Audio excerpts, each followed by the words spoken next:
Je voudrais commencer par une petite question hein, d'entrée en matière, en vous demandant de nous parler brièvement de ce que c'est qu'Internet. OK, aujourd'hui, tout le monde l'utilise. Voilà, c'est peut-être bien qu'on puisse nous dire très brièvement ce que c'est qu'Internet, ce que c'est que les logiciels libres. Je vais me tourner vers le premier panéliste, M. Sorgo. Selon vous, qu'est-ce que vous pouvez nous dire hein, sur Internet et sur les logiciels libres pour entrer en matière?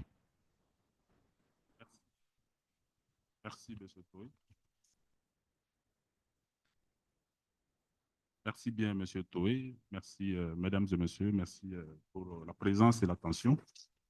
Alors, la question de qu'est-ce que c'est que l'Internet et qu'est-ce que c'est que les logiciels libres, disons que c'est une question très intéressante quand on est en train d'apprécier aujourd'hui ce que le digital a comme impact pour notre pays de façon générale.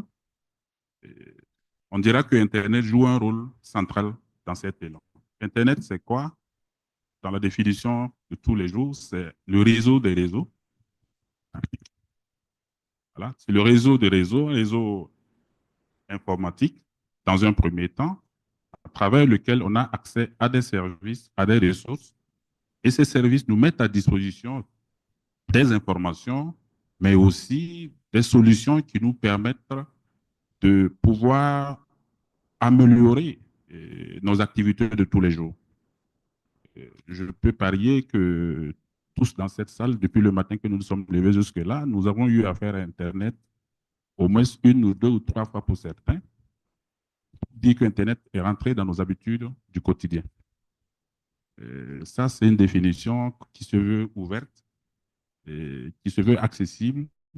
Sinon, techniquement aussi, on pourra dire que Internet, c'est juste un ensemble de protocoles et de technologies réseau qui permettent de mettre en place une infrastructure informatique et faciliter la communication de différentes entités au sein de cette infrastructure. Mais la définition qui est la plus courante, l'usage qui est le plus courant, c'est de comprendre ça comme le réseau des réseaux, à travers lequel donc on a accès aux services et aux ressources qui sont en présence sur ce réseau. Et quand on parle de services, de ressources, c'est assez, peut-être, on peut donner des exemples, si M. Touré le permet, sans faire de publicité.